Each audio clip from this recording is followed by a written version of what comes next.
Thank you for joining for another episode of Real Talk. We have someone today who I really respect, her and her husband, and I'm so excited for this interview. We want to thank our sponsors at Park Bank. Thank you for everything that you're doing. Thank you for helping us continue to do all this COVID-19 work. We thank you for everything that you're doing. So if people are familiar with Madison, some of you are not, we have, in the nation, we have a lot of food deserts. And historically in Madison, we have a place in Madison that is one of our highest food deserts, or was one of the highest food deserts in the city of Madison. And we have this family that was really adamant about wanting to represent the community and have a grocery store in the community, for the community, by the community, and to deal with that food desert issue. And so we have one of the owners, I would say the better half. I love you, Joe. Today on our show from the Luna's Grocery Store, Mariam, how are you? Good. How are you? Thank you for having me on the show. I'm excited to have you. Tell Joe I was joking. I love Joe. You know I love your husband. Everybody loves Joe. So how are you guys doing right now with everything? Just as a family, how are you guys doing? Well, I'm lucky because I'm in the store every day. Joe is not because he's in the house working and with the kids. So by the time that I get home, everybody's like anxious. To see mama. They want to see mama, yeah. Yeah, to have some other human contact too. That's true. Are you worried about being in the grocery store and then coming home? Are you nervous about that? A little bit, but we have process and places that we do. So when I get home, I take all my clothes out and I change into a nightgown. And then I go to the basement and wash the clothes, straight to the shower, and then go and say hi to everyone. Oh. Yeah. Yes. So how is business? So, well, let's take a step back. Let's let viewers know about why you decided to create Luna's grocery store in Allied area. Why did you decide to do that?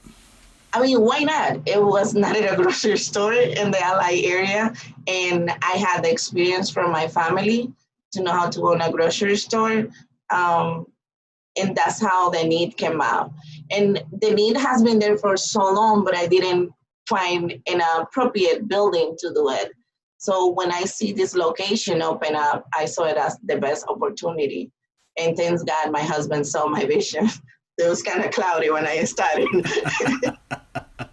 And I agree that we should do this. You've been open, for a year? 2 years? Is it 2 years now? The project started 2 years ago, but the store has been open for a year since January. Wow. And how is business going? Wow. Good. Because we are selling a lot. People are buying a lot of groceries, but we are going through the lack of some produce that we don't find anywhere. Prices are rising up. Some of the manufacturers that we used to have closed due to COVID-19. So we are dealing with that, the cost going up and trying to serve the best as we can at our neighborhood so we don't increase the prices on groceries too much. So for COVID-19, you made the decision to stay open. Yes. And the grocery store is doing well, but it sounds like you said that your costs have gone up for food. Is that true? Yes. Not just for food, for everything, especially those essential needs products like rice, beans, toilet paper, hand sanitizer, things that people really look for. The prices are ridiculous right now. Wow. So you're losing money. Are you losing money on that cost now? Yes, we are. Especially with first things for we used to buy eggs for 79 cents at 12 carton. Because we are a small store, so we do pay a little bit higher of a pick and save. But it's still give us a price that we can sell it for a price that is not too high and convenient. But now we're buying eggs for $2.19, $2.49. Last week we buy a 12 carton of eggs for $2.69. Yeah. Wait a minute. So it went from 279 to 269? No, it went for 79 cents to 269. Wow. Yeah. So how like How are you I have a surviving then? conscience, like I have a conscience, like I cannot ask people to pay $3.19 for an egg. So I'm making like the very minimum on it just because our first essential products that people buy all the time. So and hopefully this will pass and we will buy again cheaper. Are you guys did you apply for the PPP program, the small business program, Well, the we paychecks? did apply. No, for that one, the application was closed before we even knew Yeah, knew about it. about it. Yeah. But we did apply for some funding through Dane County, and we got rejected, but they gave us some money. Yeah. There was like, we received a lot of good applications. The applications didn't qualify, but here's some money. Like, I think $1,500 or something like that. Yeah. I mean, you take what you can. I mean, yeah. Okay, so people like look. Okay, so I'm not biased. Well, I am kind of biased. So I am biased, but I'm laughing because you have to understand where this grocery store is. So this is a place called Allied, and Allied is like its own island. It's Yes, really weird it how they built it, but it's majority people of color in this area. There's not a yeah, school over there. There's now a boys and girls club over there, really, but there's nothing. I mean, there's yeah, nothing over there. So it's literally when I say a food desert, this is literally a food desert. So where I'm laughing is because this is a place that we all should be making sure that this grocery store is up and is viable and it has food. It has because we know the COVID-19 is hitting predominantly people of color. And if it's hitting them from an economic standpoint, from a health perspective, if this is one of the places that's a grocery store that's actually feeding those people, yeah. we should be doing everything we can to make sure that this grocery store has the need and the resources to feed these families. So when I'm laughing, I'm shocked that you guys haven't gotten any other money. Yeah. Did you guys apply for the COVID-19 emergency fund from the Boys and Girls Club? No, that was closed. No, the one for the Boys and Girls Club, no, we didn't apply for that one. What about the United Way one? I didn't apply for that one either. It's just like You're busy. You're busy. You're running a grocery store. like I'm dealing with a lot of things right now. Totally. And it like we have situations where we have to go to Chicago to be in Chicago like by 3 a.m. so we can get like grocers to sell us some of the essential needs item because they're not taking orders anymore. It's first come, first serve. And I have to be cleaning the store every time that somebody comes in and out. I have to maintain my staff healthy because if somebody gets sick over here, we're gonna have to close. So the last thing that it comes to my mind right now is sitting to do an application. Yeah, or have the time to do it. So how much staff do you have?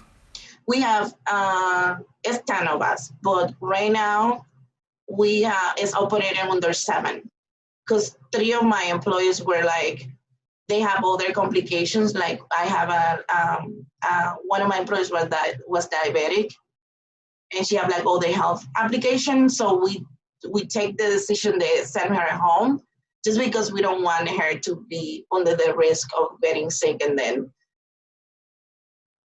something worse happen to her. And then another employee left the job because of the same reasons. Yeah. Wow. So you have a lot going on. How is the community? How was the community response to you guys being there? Like, were they excited about it? Were people happy that the grocery store was there? Yes, I neighbors love us.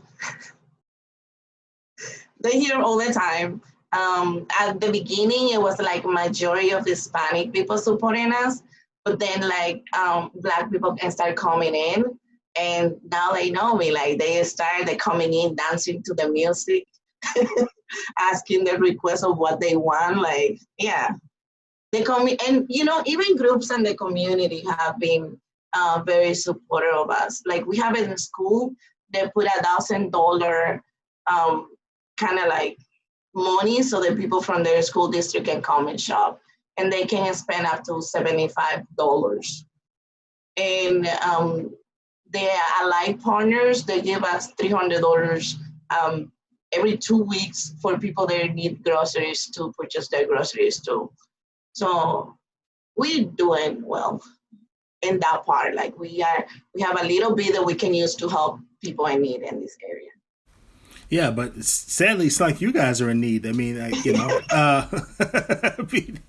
your costs have gone that much, it sounds like you don't have a clue, but we're not going to talk about that. I want you guys to be. I want you guys to be successful. I think it's important that you guys are successful. What is your biggest need right now?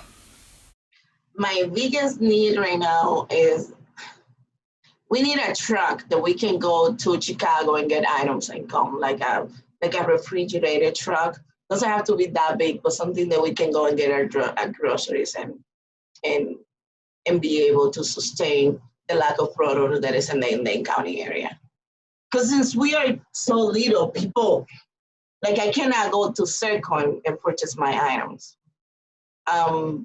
Like some of the distributors that are here, they serve grocery store, they're just too expensive for me. So I have to go to Chicago to buy products where it's like cheaper for us to purchase and sell it to our customers. And who makes that drive? It depends how well we are that week. If we have money, we pay for someone to go. But if it's something that happened like quick, like nobody will go to Chicago just to get us tortillas. So me and my sister go once in a while. So you really are operating as a small business. Yeah. You operate as a small family business in a community that has a high need, that's really been impacted by COVID-19 on all different levels, that community probably has more needs right now than other communities. And everyone has needs, but that community probably has more needs. Your costs are up. Yeah. You've lost staff. And you're going to Chicago for runs for food every now and then. Have I got that right? I just want to make sure I hear you correctly. Okay. You got it right. Yes. So we need support for you, right? So we need to make sure that we need to get the word out that people can support what you're doing because it's needed. How many people you think come in your grocery store a week? Well, I can tell you right now. Let me do a calculation by day. And I'm just asking because I want people to know the impact of what you're doing and why this is needed. And we serve about 112 people daily. Really? That many? Yeah. Because our average ticket is about $30. Wow. Yeah. Okay. That's a lot. So you're doing real work. You're doing real work. Yeah, we are. We're doing it within a smile, and people don't think it's real work, but we do it. So have you had people come in? Are people concerned about COVID-19? Do you see people concerned when they come in? Are people wearing masks? So, as people of color, we don't take things serious until it doesn't affect us. So because of the lowest rate that we have in Dane County, some people, they have like families in Chicago and New York, and they know that it's real. They protect themselves. But like the regular customers, no, that's not in their back of the word, in their mind for worries. They worry about like losing their job, that they don't have a job right now. They worry about like now have the kids at home and they're eating triple what they eat before. They worry about like, because we have some rules that we put in the store in order to keep people safe. And they're like, why are you closing at 7? Why can I bring my kids over here? Why do you have these hours for elderly? Like, yeah, it's not it's not their concern, but we taking care of them. So we making sure that there's hand sanitizer for them to keep themselves clean. We're making sure that our baskets are sanitized, that all the places where people use their hands are sanitized. And our staff is like taking care of, washing their hands, sanitizing everything after they're using it. So hopefully that will be enough. Do you guys have masks? Yes, we do. We have gloves and masks, and we put a glass over our counter so people can, when they talk, they don't they spill. Yeah. Is there anything else? How are you doing as far as getting the awareness around what you guys are being in the area? So we put before public health has a lot of Spanish, because they have a lot of amazing tools right now in Spanish. But before that, we put information pamphlet together that we give to our customers. And then just every time that somebody comes to the store, we told them, make sure that you sanitize your groceries before you put it in your house. Make sure that you wash your vegetables, wash your hands. But some people are like, do you really believe that? And we be like, yes, we do believe it. Please do it. Yeah. I can't believe in these days there's still people that don't believe that COVID-19 is real. Well, if it's not impacting them, they don't see it directly. So that's sad but true.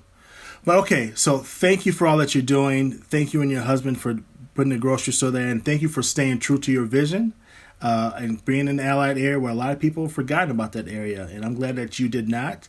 But so for our viewers, we need finance. If you have money, please donate or give to Luna's. We need gloves. Yes. We need masks. Yes. And if there's any distributors out there hearing that can help them get their costs down while they're ordering food, and especially in eggs, milk. Any distributor that eggs and milk, please reach out to them. And help this family, help the community, and because they're right where the need is, and we thank you for all that you're doing. And is there a website? Do you have a website or something that people can go to? Or we do have a website that is not functioning right now. But people can reach out to me through info@lunasgroceries.com. Say it one more time. info@lunasgroceries.com. LUNAS? Yes. Luna. Okay. Groceries.com. Lunas Groceries. .com. Okay. You should repeat it so they can sound it without an accent. Info@lunasgroceries.com. I got beautiful. it. You access that.